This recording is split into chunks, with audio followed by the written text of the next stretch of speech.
अब बोलते हैं ना एनर्जेटिक रहते हैं, बहुत ऊर्जा हमारे अंदर उस समय होती है जब हम कुछ शुरुआत कर रहे होते हैं। लेकिन जैसे ही हम उस यात्रा पर आगे बढ़ते हैं तो बहुत सारे लोग उत्साह खो देते हैं। जैसे मैं एक कहानी हमेशा बताता हूँ, एक राजा और एक रानी की कहानी कि एक बार एक राजा था, उसने कहा कि जब भगवान जी ने उसको दर्शन दे दिए, उसने कहा, "भगवान जी आपको दर्शन मेरी जनता, मेरी प्रजा को भी देने होंगे।" तो भगवान जी ने कहा, "ठीक है, इस पर्वत पर कल अपनी जनता को ले आना।" तो जनता भगवान जी के को देखने के लिए राजा के साथ चल दी, बोले कि मैं तुमको कल भगवान दिखाएँगे। कहते रास्ते में एक चाँदी का ढेर पड़ा दिखा, तो आधी जनता चाँदी के ढेर की तरफ भाग गई। आगे फिर सोने का ढेर मिला तो आधी बची जनता उधर भाग गई। राजा बोला, मैं तुमको भगवान से मिलाने ले जा रहा हूँ, तुम ये क्या करते हो? उसके बाद में कहते हैं कि बहुत बेशकीमती पत्थरों का आगे एक हीरो का मिला तो राजा के साथ जो रानी थी वो भी भाग गई।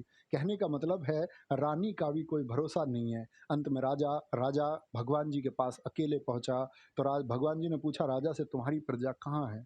उसने कहा, जी जीवन का यह सिद्धांत मैं समझ चुका हूँ कि जब हम शुरुआत करते हैं तो एक ऊर्जा के साथ करते हैं, लेकिन अंत तक बने रहना और हमारे बीच में लुभावनी चीज़ें हमको हमारी मंजिल तक नहीं पहुँचने देती। कुछ लोगों को बीच की लुभावनी चाँदी पसंद आ जाती है, कुछ को लुभावना सोना पसंद आ जाता है, कुछ को लुभावने हीरे पसंद आ जाते हैं और वो अपने अंतिम लक्ष्य से भटक जाता है और कुछ ही चंद लोग, राजा जैसे लोग वहाँ पहुँच पाते हैं, जिनका वैसा ही विवेक और वैसी ही बुद्धि होती है, वह ही बच्चे मंजिल को प्राप्त करते हैं। तो मेरे दोस्त इसी यात्रा में दिल्ली पुलिस के एग्ज़ाम में नहीं, आपके जीवन में ऐसी बहुत सारे बच्चे मोड़ आएँगे जो आपको अपनी तरफ बच्चे आकर्षित करेंगे। आपको कभी सोशल मीडिया से बहुत ज़्यादा जुड़ने का मन करेगा। सोशल मीडिया सही है लेकिन एक सीमित समय का चुनाव भी तुमको करना होगा।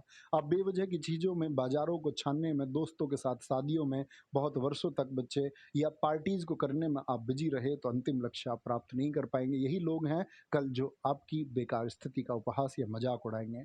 तो कितने बेहतर ज़िंदगी में आप आगे जाना चाहते हो, कितना सम्मान आप पाना चाहते हो, ये आपके डेडिकेशन पर डिपेंड करेगा कि आपकी दृष्टि एकदम से आपके लक्ष्य पर है। अर्जुन की तरह आपका निशाना वो मछली की आँख पर है। कहीं इर्द-गिर्द की चीज़ों पर तो आप फ़ोकस नहीं करते हैं, फिर आप भटक जाएँगे। तो सुनो, मेरे लिखने से क्या तुम पढ़ो तो कोई बात बने, मेरे सोचने से क्या तुम समझो तो कोई बात बने। मैं चुप हूँ तो क्या तुम कुछ बोलो तो कोई बात बने। मेरे चाहने से क्या तुम एहसास करो तो कोई बात बने। फूल हूँ तो क्या कोई खुशबू बने तो बात बने। मैं तो बेरंग हूँ तो क्या तुम रंग भरो तो कोई बात बने।